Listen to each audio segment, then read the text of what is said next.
एक जो बहुत ज़्यादा मसला होता है सर्दियों में, सिर्फ़ डायबिटिक के लिए नहीं, बाकी लोगों के लिए बहुत मसला होता है कि हमें ये पता नहीं चल रहा होता कि हम पानी कितना पी रहे हैं। और सर्दियों में जी, जो है वो पानी का बड़ा मसला होता है कि शुगर के मरीज़ों को भी ये बहुत मसला होता है कि सर्दियों में पानी कम पीते हैं तो उनके शुगर लेवल्स ज़्यादा आते हैं या नहीं आते। मतलब अगर पानी कम पिएँ तो इस पे शुगर लेवल पे क्या असर पड़ेगा? सर्दियों में क्योंकि प्यास कम लगती है, तो मरीज़ कम पानी पी रहे होते हैं। जी।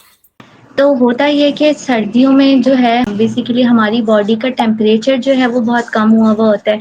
तो उस टाइम हमारी बॉडी जो है ना पानी माँग रही होती है। तो हमें पानी की रिक्वायरमेंट उस टाइम बढ़ जाती है हमारी बॉडी में। तो इस सिचुएशन में अगर पेशेंट जो है वो डायबिटिक भी है और वो कम पानी भी पी रहा है, तो उसके मतलब बॉडी में इंसुलिन बढ़ने के चांसेस ज़्यादा हो जाते हैं, ठीक है? मतलब पानी की कम कंज़म्पशन करेंगे तो बॉडी डिहाइड्रेट हो जाएगी। तो बॉडी डिहाइड्रेट होगी तो फिर वो हमारी शुगर लेवल बढ़ने के चांसेस जो हैं वो बढ़ जाते हैं। तो कोशिश ये करें कि पानी का इस्तेमाल ज़्यादा रखें, अपनी बॉडी को हाइड्रेट रखें, कम से कम भी जो है 10 से 12 ग्लास डेली पानी के आप इस्तेमाल करें। तो ये आपके पास एक बेस्ट ऑप्शन होता है कि आप क्योंकि जब बॉडी डिहाइड्रेट होती है तो इसकी वजह से जो आपको सिम्पटम्स आते हैं लाइक बॉडी लेथार्जी होने लगती है, आपको कमज़ोरी फ़ील होती है। नॉर्मली पेशेंट इस कंप्लेंट के साथ आते हैं कि वो डाइट भी सही ले रहे हैं लेकिन जो है वो पानी का इस्तेमाल कम कर रहे हैं। आप पानी का इस्तेमाल ज़्यादा करें, पानी अपनी बॉडी को हाइड्रेट रखें, डिहाइड्रेट ना होने दें ताकि आप इस तरह की कमज़ोरी से बच सकें।